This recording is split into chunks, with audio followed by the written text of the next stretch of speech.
billionaire arrives at the hospital in just 30 minutes. He has no intention of staying. But the soft laughter of a 7-year-old girl changes everything. As night falls, a buried truth is revealed, a shattered family clashes, and a billionaire faces a choice that money can never decide. Winter settled over Seattle like a quiet promise it wasn't ready to keep. Snow didn't fall in thick blankets here, it hovered hesitant, melting as soon as it touched the pavement. The morning sky hung low and pale, turning the city soft and distant, as if everything important were happening indoors. Inside Harborview Children's Pavilion, warmth replaced the cold, but the air carried its own weight. Antiseptic brewed coffee, the steady hum of machines that never rested. Footsteps echoed gently through long corridors painted in calming blues and muted greens, their walls decorated with drawings made by small hands, trying very hard to be brave. Julian Cross, 37, stepped through the glass entrance and adjusted the cuff of his dark wool coat. To the world, he was a billionaire investor whose name appeared in financial journals and charity reports. To the hospital staff, he was a donor, generous, quiet, and careful to stay invisible. No cameras, no speeches, no lingering. His assistant's message buzzed once in his pocket, 30 minutes. Then the board call. Julian nodded to security and began walking, his polished shoes echoing softly against the floor. This visit was routine. A brief walk through the pediatric wing, a handshake with administration, a polite smile, then back to the controlled world where problems could be solved with numbers. That was the plan. As he turned down the pediatric corridor, the atmosphere shifted. The lights were warmer here, softer. The decorations less formal, paper snowflakes taped to doors, crooked stars drawn in crayon. Then he heard it. A laugh. Not loud, not strong, but unmistakably real. It floated down the hallway like a small rebellion against winter and worry. Julian slowed. The sound didn't belong in a place like this, and yet it did. He glanced at his watch. He was already behind schedule. Still, something unseen pulled him forward. And for the first time that morning, Julian Cross did not turn away. The laughter came from a room near the end of the hall, its door left slightly ajar. Julian hesitated, fingers tightening around the edge of his coat. He told himself to keep walking. Instead, he stepped closer. Inside, thin winter sunlight filtered through half-drawn blinds, casting pale stripes across a narrow hospital bed. Propped up against a stack of pillows, sat a small girl no more than 7 years old, with dark hair loosely tied back and cheeks faintly pink from the warmth of the room. She was holding a stuffed rabbit with a faded scarf around its neck, whispering to it with absolute seriousness. "Nope," she said softly. "You can't hide there. I'll find you every time." Julian stopped at the doorway. She noticed him immediately. Large eyes, alert, curious, completely unafraid, lifted to meet his. For a moment, neither of them spoke. "Oh," she said at last. "Hi." Her voice was light but steady, the voice of someone who had learned how to conserve energy without being told. Julian cleared his throat. "I'm sorry," he said instinctively, lowering his voice. "I didn't mean to interrupt." "You didn't," she replied quickly. She lifted the rabbit. He was losing anyway. Despite himself, Julian smiled. "What's his name?" he asked. She hugged the toy closer. "Captain Waffles. He's in charge." "That's a good name," Julian said. "I know." She studied him with open curiosity, tilting her head. "You're not a doctor?" "No," he said. "Just visiting." She nodded thoughtfully. "You don't look like most visitors. How's that?" "They usually look sad," she said simply, "or scared, or like they don't want to stay too long." The words landed quietly but heavily. Julian took one careful step into the room, respecting an invisible line he couldn't see but somehow understood. "My name's Julian," he said.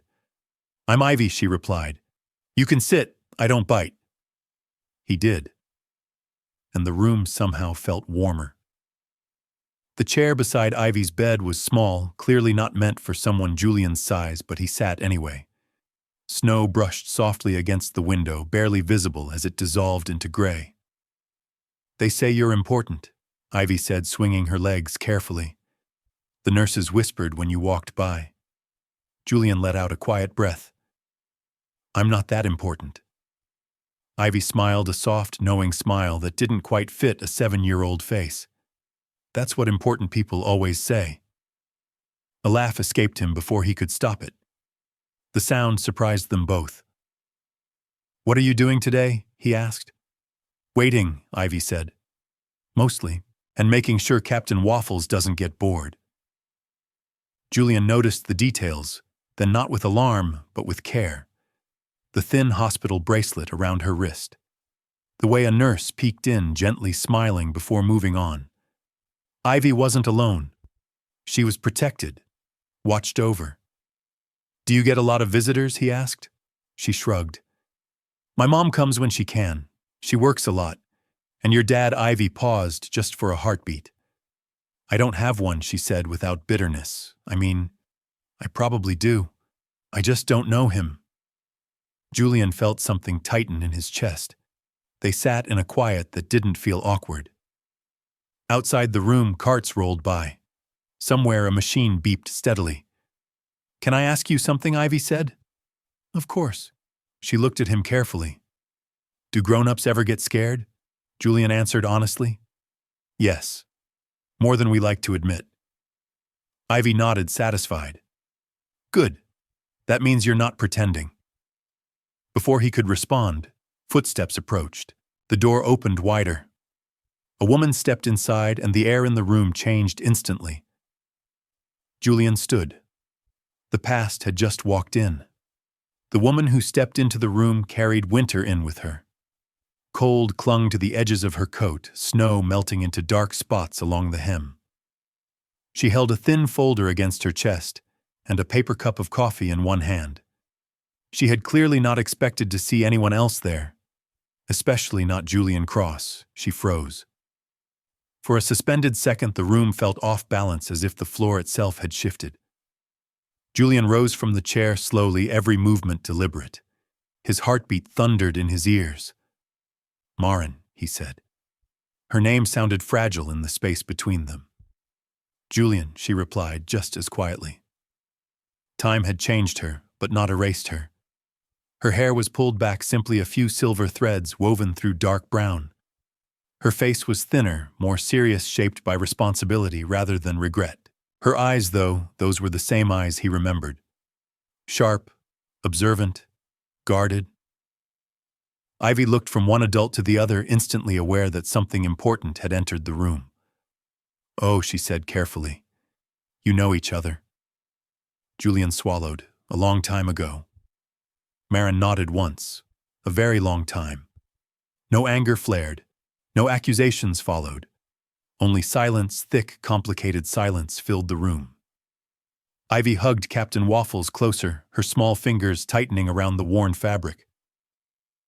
"I didn't mean to interrupt," Julian said, finally stepping back a half pace. "I should go." Ivy frowned. "But you were talking." Maren hesitated. Her eyes flicked to Ivy, then back to Julian. "You don't have to leave," she said, voice steady but cautious. "If Ivy wants you to stay." Ivy looked up at Julian. "You're good at sitting," she said seriously. "You said grown-ups get scared too." Something in Julian's chest cracked open. He nodded and sat back down. Maren moved to the window, folding her arms loosely, staring out at the gray city beyond the glass. The distance between them felt deliberate, measured, protective. Julian understood it immediately. This wasn't about him anymore.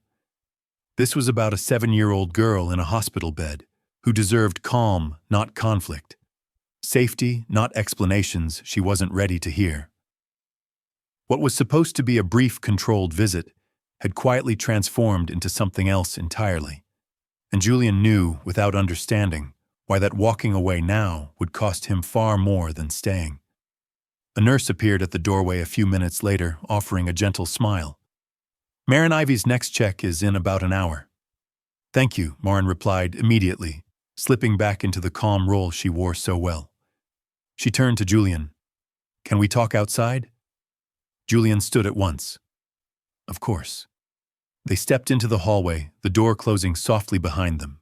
The quiet of Ivy's room gave way to the subtle rhythm of the hospital rolling carts, distant voices, the muted efficiency of care. For a moment, they stood side by side like strangers, rehearsing a conversation neither knew how to begin.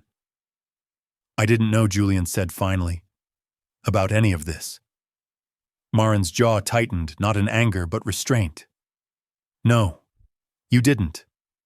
I would have come, he continued, choosing his words carefully. If I had known you were here. If I had known about Ivy. She raised a hand, gentle but firm. Not here, she said.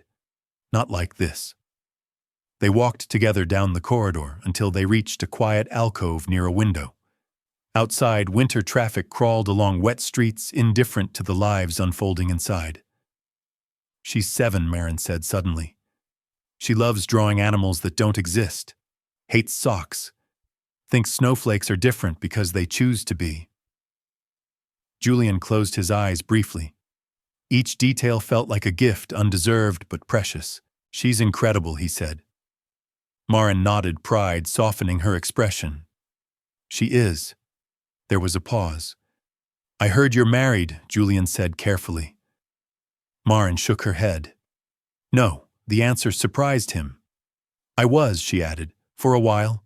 It didn't last. The words landed quietly but carried weight. Julian had imagined another man filling the space he left. The truth unsettled him in a different way. I'm sorry, he said. So am I, Maren replied, not explaining which part she meant. She studied him, then really studied him, as if searching for the man she once knew beneath years of distance and headlines. You disappeared, she said calmly. One day you were making plans.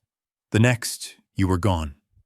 Meetings, flights, silence. Julian nodded. I was afraid. Of what? Of failing, he admitted.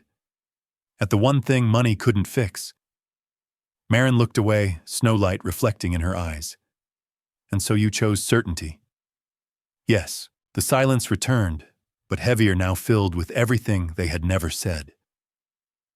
When they returned to Ivy's room, she was sitting cross-legged on the bed, drawing carefully with a blue crayon.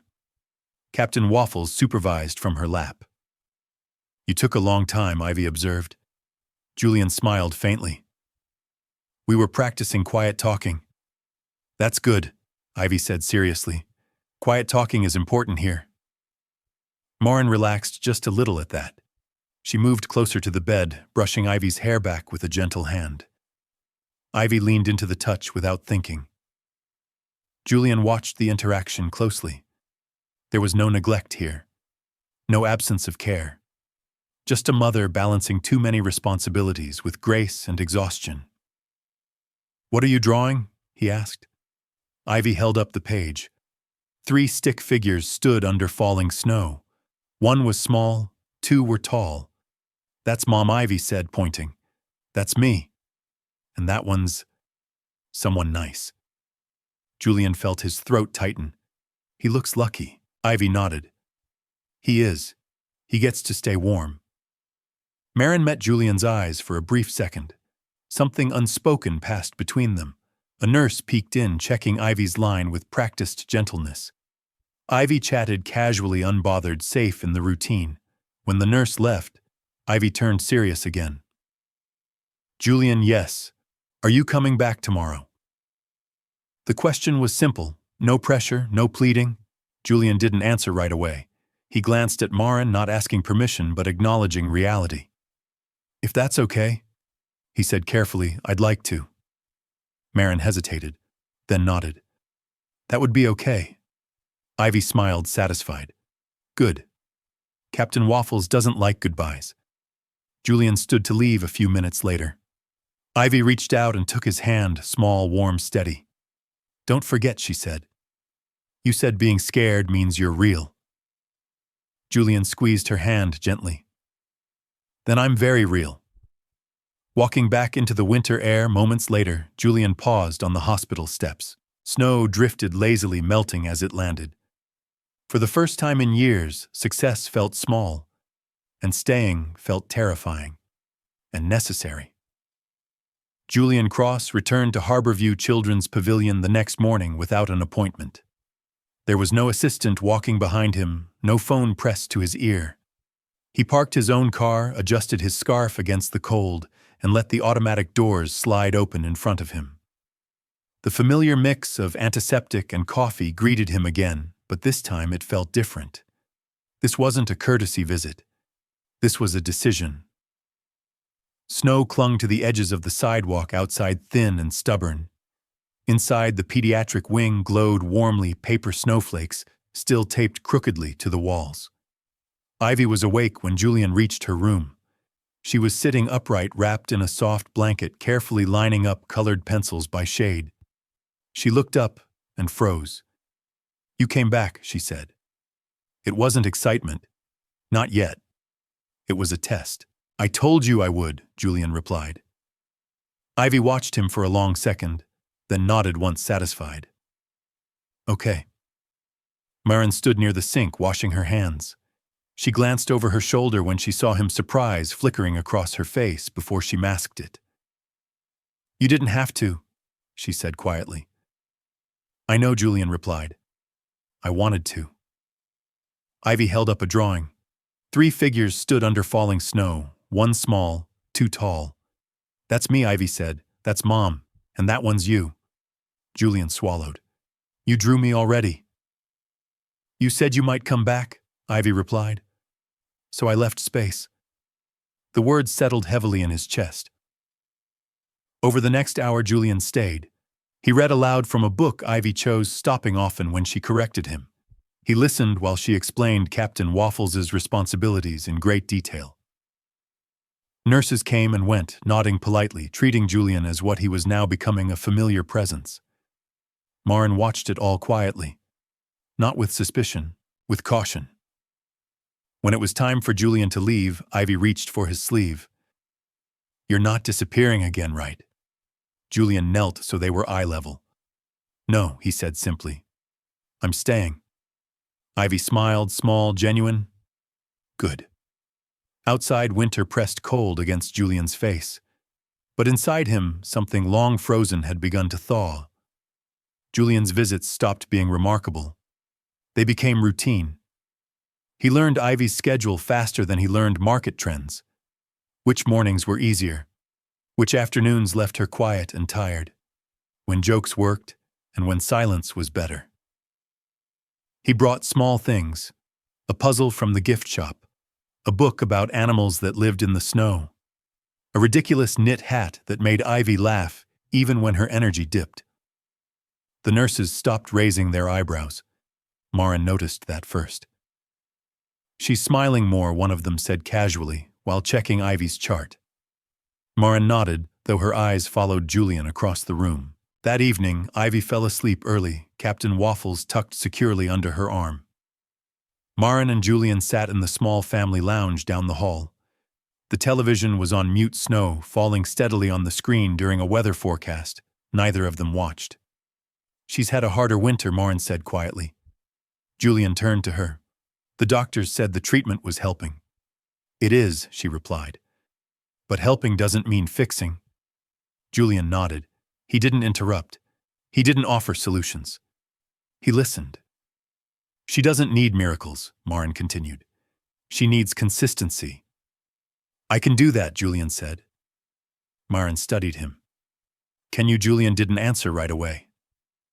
"I don't want to be a stranger to her," he said finally. "Or to you." Maren looked away, snowlight catching in her eyes. "She doesn't need another promise that fades." "Then don't treat it like a promise," Julian said. "Treat it like a choice I make every day." They sat in silence after that. Not awkward, not comfortable. Honest. Back in Ivy's room, Julian tucked the blanket higher on her shoulders before leaving. Ivy stirred, half awake. "You came again," she murmured. "Yes, you're learning," she said sleepily. "Learning how to stay." Julian smiled to himself as he stepped back into the cold night. For the first time, he wasn't running from uncertainty. He was building something inside it. Days passed. Snow fell, melted, returned. Julian's presence became part of Ivy's world, quiet, steady, expected. He helped with homework assignments sent from school. He sat beside her during treatments, never hovering, never leaving. One evening after Ivy had fallen asleep, Maren asked Julian to walk with her. They stopped near a window overlooking the city lights blurred by snowfall. "There's something I need to tell you," Maren said. Julian felt the shift immediately. "Okay." She clasped her hands together, fingers tightening. "I didn't say anything before because I didn't want to confuse Ivy, and because I was afraid of hoping." Julian's chest tightened. "Hoping for what? For you," she said honestly. "And for her." He waited. "She needs a parent," Maren continued. "Not just someone kind who visits." Julian frowned slightly. "She has you." "Yes," Maren said, "but she's asking questions now. About families. About why some kids have two parents sitting with them." Julian's pulse quickened. "There's a reason she connected to you so easily," Maren said. "A reason she trusts you." The hallway felt suddenly too small. "Maren," she took a breath, steadying herself. "Julian, Ivy is your daughter." The words landed without drama, without accusation, just truth. Julian stared at her. "No," he said quietly. "You would have told me I tried," Maren replied. "Years ago, when I found out I was pregnant. You were already gone." Memories flooded back. Missed calls, unread emails, the way he had chosen distance because it felt safer. "She doesn't know," Maren added quickly. "I never told her. I wanted her to feel whole, not abandoned." Julian closed his eyes, and now he asked. "Now she needs her father," Maren said. Silence filled the space between them. Julian finally spoke, voice rough but steady. "Then we tell her together. When it's right." Maren nodded, tears slipping free. "Thank you." Down the hall, Ivy slept peacefully, unaware that the shape of her world was about to change. And for the first time, Julian understood some truths don't destroy. They build. Julian didn't leave the hospital that night. He stood by the window long after Maren returned to Ivy's room, watching snow drift through the glow of streetlights. The city moved on, indifferent and steady, while his mind raced backward through years he had sealed away. Missed calls, unread emails, silences he had mistaken for peace. "I didn't know," he whispered to no one. But the truth was heavier than that. He had chosen not to know. The next morning, Julian arrived early. Ivy was awake, sitting cross-legged on her bed, carefully drawing snow-covered houses with colored pencils. Captain Waffles wore a tiny paper scarf she had made overnight. "You're here early," Ivy observed. "I wanted to be," Julian said. She nodded, accepting this as the correct answer. They worked quietly for a while. Ivy talked about school friends who sent cards, about how snow made everything look quieter. Julian listened, storing every word like something precious and fragile. Maren watched from the doorway. When Ivy grew tired, a nurse came in, gently explaining the next step in her routine. Ivy listened, calmly asked one thoughtful question, then nodded.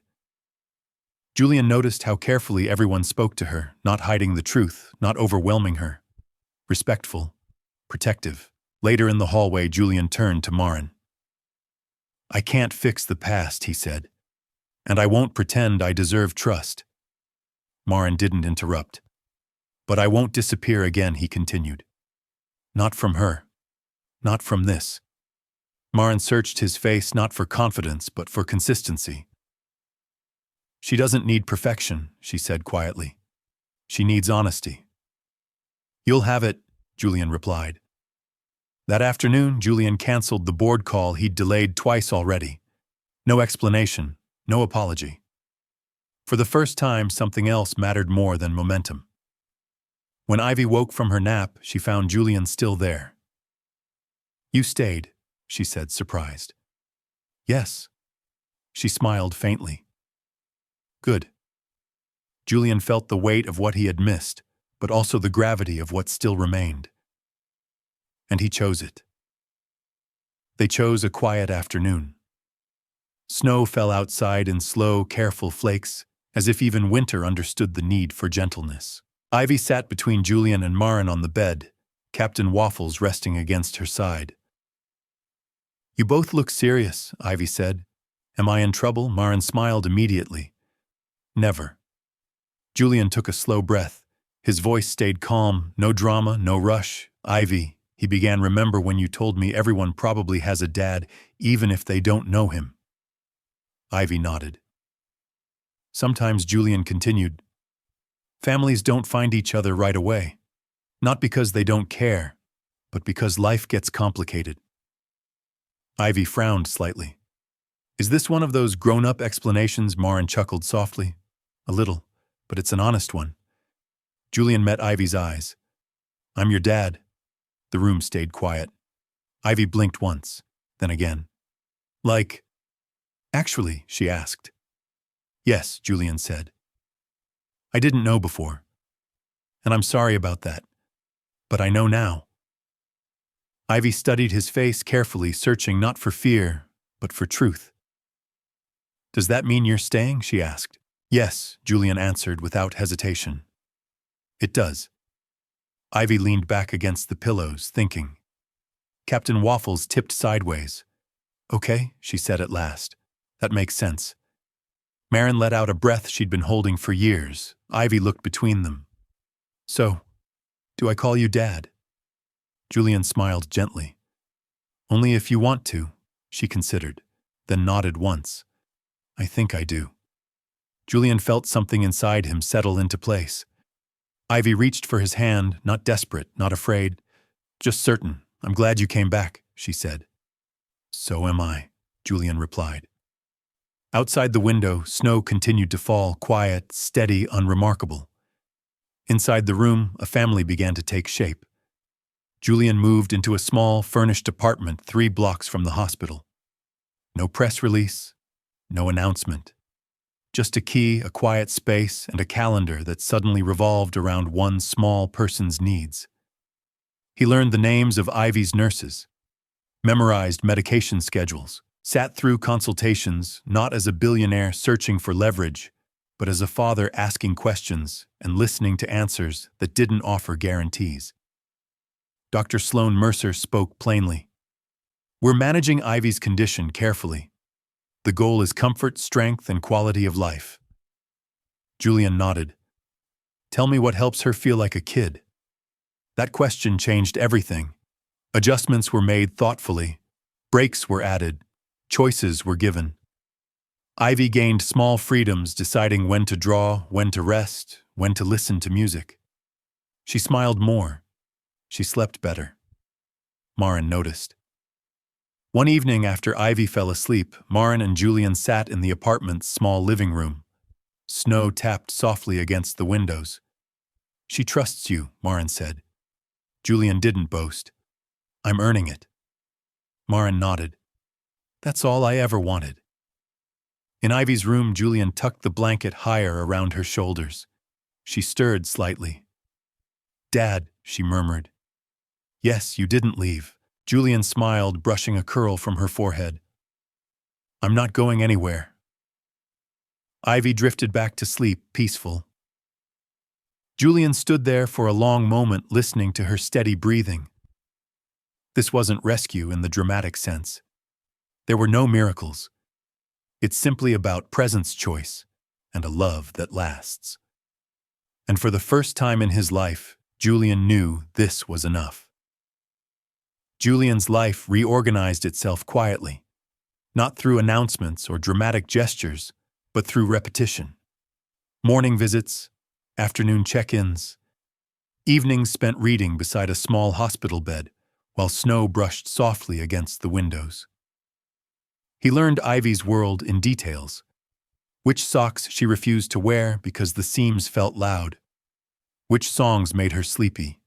Which jokes worked only once, and which ones never failed. He learned when to speak and when silence mattered more. On good mornings, Ivy sat upright drawing animals that didn't exist. On harder ones, she stayed curled under her blanket, Captain Waffles tucked beneath her chin. Julian stayed either way. He didn't fill the space with reassurance or questions. He stayed. Dr. Mercer noticed. "She feels more settled," she said one afternoon, reviewing Ivy's chart. "That kind of emotional stability helps more than people realize." Julian nodded, absorbing the truth like a lesson he was late to learn. At the apartment, Ivy's presence changed everything. Her drawings taped to the fridge, her shoes by the door. A calendar on the wall marked with color-coded stickers: rest days, appointment days, fun days. Maren watched Julian move through this new life with careful attention. One evening, Ivy asked Julian to braid her hair. "I've never done that," he admitted. "That's okay," she said. "We can practice." The first attempt was terrible. Ivy laughed so hard she had to pause to catch her breath. "Dad," she said gently, "you're improving." Julian smiled. "That's the nicest thing anyone said to me all week." Maren watched from the doorway, arms crossed loosely. Not defensive, just observant. Later that night, after Ivy fell asleep, Maren spoke. "She's calmer," she said. "She doesn't ask as many anxious questions." Julian looked toward Ivy's room. "She knows someone's staying." Maren nodded. "I didn't realize how heavy it had gotten for her." "For you too," Julian said quietly. Maren didn't deny it. Winter nights stretched long and quiet. Some evenings were filled with conversation. Others passed in shared silence, the TV muted snow falling beyond the glass. Julian felt the weight of responsibility settle into something steadier, less fear, more purpose. This wasn't about fixing anything. It was about showing up again tomorrow, and the day after that, and the one after that. Ivy started making plans, not the kind that reached too far ahead, but small, careful ones that fit inside a single day. "What if we paint my room blue?" she asked one morning, "like the sky before snow." "We can do that," Julian said immediately. Maren hesitated, then smiled. "A calm blue," she added. Ivy nodded seriously. "A brave blue." They painted together one afternoon while Ivy rested on the couch directing from a blanket. Julian did most of the work, listening carefully to Ivy's instructions. "Too dark," she said. "That blue looks nervous." Julian corrected it without argument. Later, Ivy asked another question. "What if we see the ocean one day?" Maren stiffened slightly. Not from fear, but instinct. Julian didn't rush. "We'll ask Dr. Mercer," he said. "If it's safe, we'll plan it." That answer mattered. Not yes, not no, but honest. Dr. Mercer appreciated that. "We plan responsibly," she said during their next appointment. "No pressure, no risks we can't manage." Ivy accepted this with a thoughtful nod. "I like plans that wait," she said.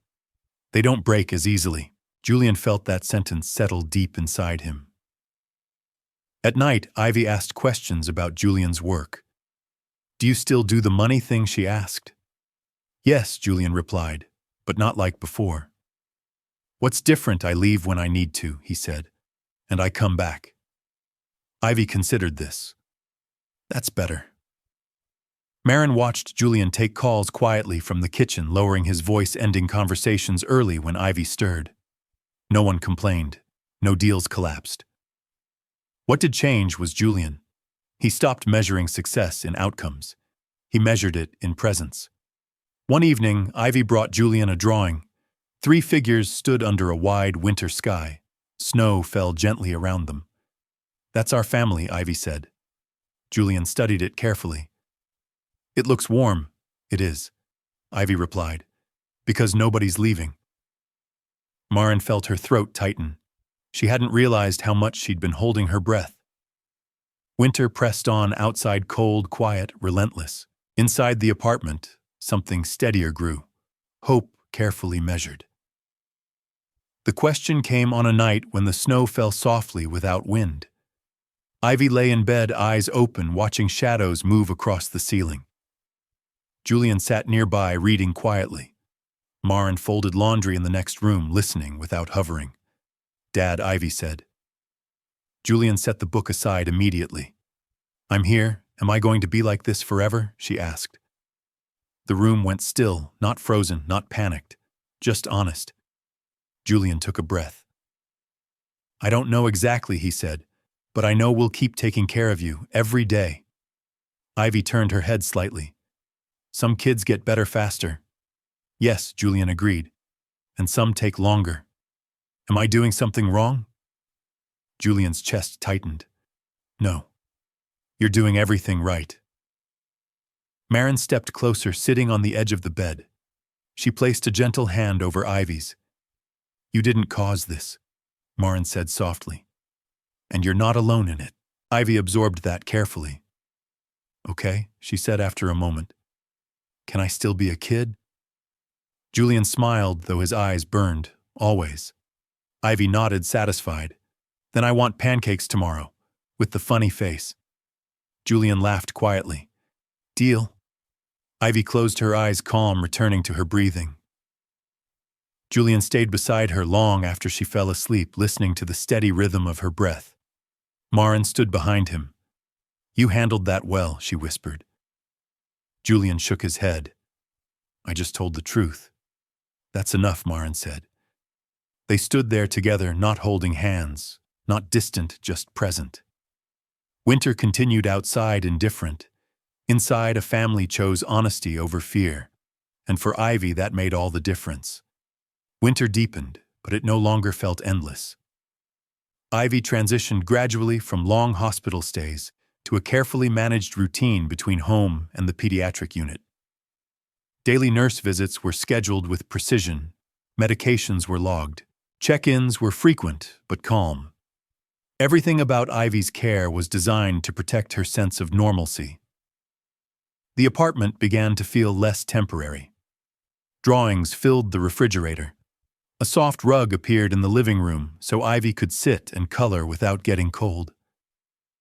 Julian rearranged his work calls around Ivy's energy instead of the other way around. When she was tired, meetings waited. When she felt strong, the world could pause. One afternoon, Ivy sat at the table, carefully cutting paper snowflakes. "Dad," she said, not looking up. "You know you live here now, right?" Julian smiled. "I'm aware. Just checking," she replied. "Because Captain Waffles says people sometimes forget." Julian glanced at the rabbit propped against the salt shaker. "I won't." Maren noticed the shift before anyone else. Ivy's sleep improved.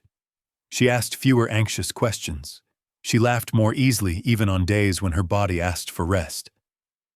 "Doctor," Mercer remarked on it during a routine visit. "Emotional security helps regulate everything," she said, "especially for kids." Julian absorbed that quietly. One evening, a small setback arrived, not dramatic, not frightening. Ivy felt weaker than usual and needed extra monitoring. The response was immediate and calm. The nurse explained each step. Ivy listened, asked one question, then nodded. Julian stayed steady. Maren watched him closely. He didn't panic. He didn't withdraw. He stayed. Later, when Ivy slept, Maren spoke softly. "You're different," she said. Julian didn't argue. "I used to leave when things felt uncertain, and now I stay until the uncertainty passes, or until I learn how to live inside it." Maren nodded. That's what she needs. Winter evenings settled into a rhythm. Pancake mornings, drawing afternoons, quiet nights with books and soft music. One night, Ivy tugged Julian's sleeve. "Dad, yes. When I grow up, can I live somewhere warm?" Julian smiled. "We'll see." She nodded thoughtfully. "Okay. I just wanted to imagine it. Imagination was allowed here. Fear was not fed. Truth was spoken gently." Outside, snow continued to fall. Inside, something rare had formed, a routine that felt like home. The idea began as a question. "Can we go outside?" Ivy asked one morning, peering through the window at a sky that looked almost kind. Maren hesitated instinctively. Julian didn't answer right away. They asked the nurse. The nurse consulted the schedule. Dr. Mercer approved a short, well-planned outing. No surprises, no risks, just careful steps. They bundled Ivy in layers, soft scarf, warm coat mittens that nearly swallowed her hands. Captain Waffles wore his own scarf carefully tied by Ivy herself. The cold air greeted them gently. Snow crunched under Julian's boots as he pushed Ivy's chair along the cleared path near the building. Ivy closed her eyes, breathing in deeply. "It smells different," she said. "Like quiet." Marin walked beside them, one hand on the chair, the other in her pocket. People passed without staring. No one rushed them. The world didn't demand explanations. They stopped near a small tree dusted with snow. Ivy reached out, brushing a glove lightly against a branch. "It's cold," she said, smiling. "But not mean," Julian laughed softly. The outing was brief, intentional, safe. Back inside, Ivy looked tired but content. "That was enough," she said. "I don't need more." Later that afternoon, Ivy drew the tree from memory. "That's the first thing I saw outside this winter," she said. "I'm going to remember it." Julian felt something twist gently in his chest. Not pain, not fear. Gratitude. That evening, Marin stood beside Julian on the balcony, wrapped in a coat. "I was afraid to try," she admitted. "So was I," Julian replied. "But you didn't stop me," she said. Julian shook his head. "You didn't need stopping. You needed support." Marin looked at him, then not as the man who left, but as the man who stayed. Inside, Ivy called out, "Dad!" Captain Waffles fell off the couch. Julian hurried in, smiling. The world had been tested, and it had not broken them. The ocean remained an idea for weeks, a picture on Ivy's wall, a word spoken softly, a plan that waited. When Dr. Mercer finally said, "We can prepare," no one rushed. They planned responsibly. Travel time, rest breaks, medical support, warm clothing, everything accounted for. The drive took longer than expected, but Ivy didn't mind. She watched the scenery change, counting bridges and clouds. When they arrived, the air smelled clean and sharp. The sea stretched endlessly ahead, gray-blue and patient. Ivy sat wrapped in a thick blanket, eyes wide. "It's bigger than my drawings," she whispered. Julian knelt beside her. "It usually is." Marin stood on the other side, steady and close. Ivy reached for both of their hands. They didn't speak for a long time. Waves moved in their own rhythm, unhurried, unconcerned with anything except being waves. "I like it," Ivy said finally. "It doesn't ask questions." Julian smiled. "Neither do we." They stayed only as long as Ivy felt strong. No pushing, no regret. That night, Ivy slept deeply. Later, Julian and Marin sat quietly listening to the distant sound of water through the open window. "I never thought we'd get here," Marin said. Julian replied honestly. "I never thought I'd stay." Marin nodded. "People can change." "Yes," Julian said, "but only if they stop running." They returned home the next day. Spring waited quietly. Inside the apartment, Ivy taped a new drawing to the fridge. 3 figures. 1 ocean, a wide sky. Underneath, in careful letters, she wrote, "We went." And that was enough. Spring arrived in Seattle the way Ivy liked it, quietly, as if the city didn't want to make a big deal out of hope. The air was still cold at the edges, but the light lasted longer. The apartment no longer felt like a borrowed place near the hospital. It felt like theirs. A paper calendar hung on the wall, covered in tidy stickers, checkups, rest days, book night, pancake morning. Ivy had insisted on naming every square with something pleasant, even if it was just warm socks day. Julian had learned not to argue with her logic. Her logic was how she kept the world gentle. Some mornings, Ivy woke up with enough energy to walk from the couch to the window, holding Julian's hand, more for closeness than support. Other mornings, she stayed under her blanket, directing the day like a tiny queen from her pillow fortress. Marin never treated those quieter mornings like failures. Julian never treated them like emergencies.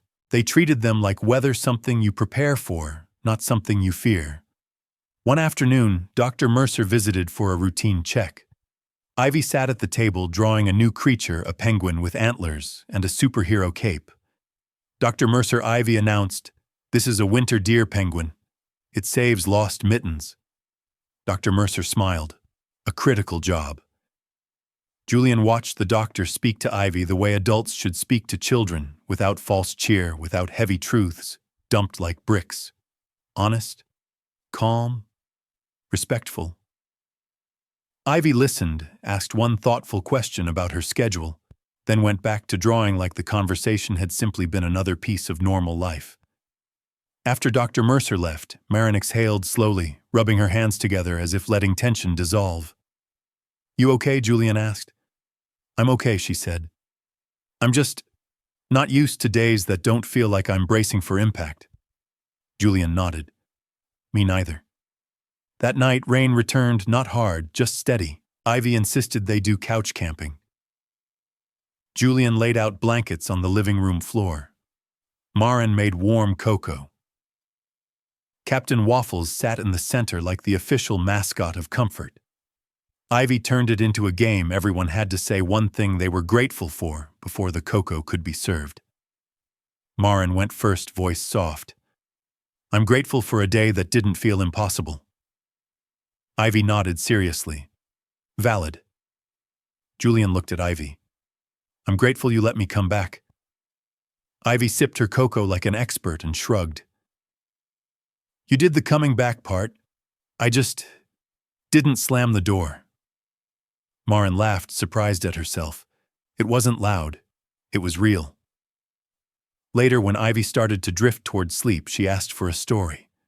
Not a fantasy one of the truth stories she liked now. "Tell me about when you were little," she mumbled, cheek pressed into a pillow. Julian hesitated. His childhood didn't contain many soft chapters. But Ivy had changed the rules. She made honesty feel safer. "I was quiet," he said. "I liked books. I liked building things. I was always trying to be good enough." Ivy blinked slowly. "Were you lonely?" Julian paused. He could have avoided it. He could have dressed it up with a joke. But he'd promised Ivy something stronger than comfort, truth. Sometimes, he admitted. "Yes." Ivy reached a small hand toward his sleeve, not gripping, just touching, like she was reminding him he didn't have to float alone in the memory. "I don't want you to be lonely now," she said sleepily. Julian's throat tightened. "I'm not." Marin sat on the couch watching them, her expression open in a way it hadn't been in years. Not because the past disappeared, but because the present was proof that people could still choose differently. When Ivy finally fell asleep, Julian carried her gently to bed. Marin followed, smoothing Ivy's hair and tucking Captain Waffles under her arm. Then, as the apartment settled into quiet, Ivy stirred again. Her eyes opened halfway. She stared up at the ceiling as if the question had been waiting behind it. "Dad," she whispered. Julian knelt beside her immediately. "I'm here." Ivy swallowed, thinking carefully. She never asked questions like a child trying to be dramatic. She asked like a child trying to understand. "If I don't grow up," she said slowly, "will you still remember me when you're old?" The room went still. Marin froze in the doorway. Not panicked, just caught by the rawness of it. Julian felt the air leave his lungs, but he didn't let his face turn into fear. He had learned something important. Ivy didn't need adults to collapse. She needed adults to hold steady. He took Ivy's hand. Warm, small, real. "I'll remember you in every way," Julian said quietly. Ivy watched his eyes, checking for honesty like she always did. "In every choice I make," he continued. "In every morning I wake up. In every time I see something beautiful and think, I wish Ivy could see this too. You'll be in my life forever."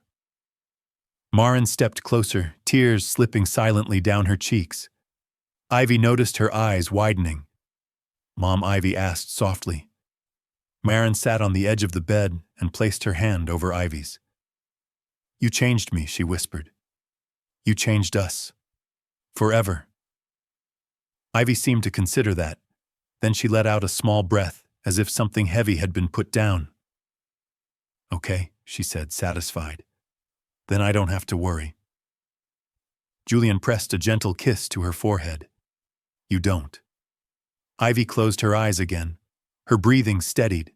Captain Waffles rested securely against her chest. Outside, rain tapped the window like patient fingers.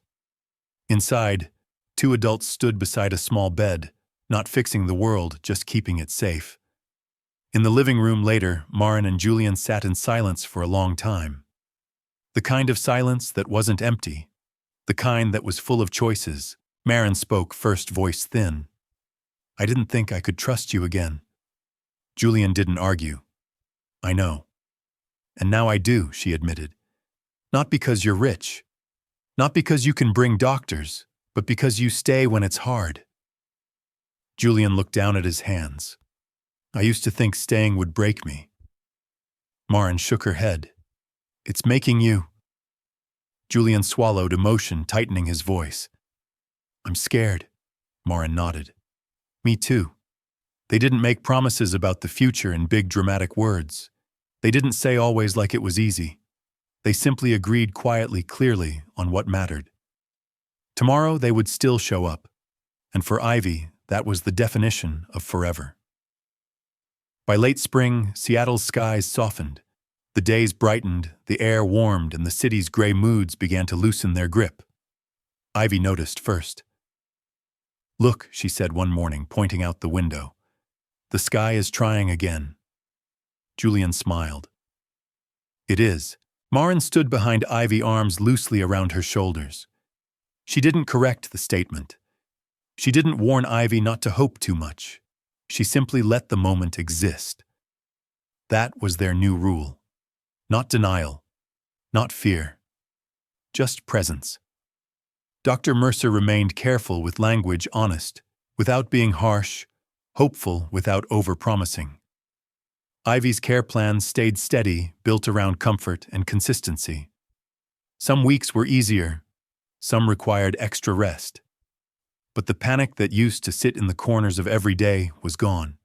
They have a system, they have support, and they have each other. And then Ivy's birthday approached.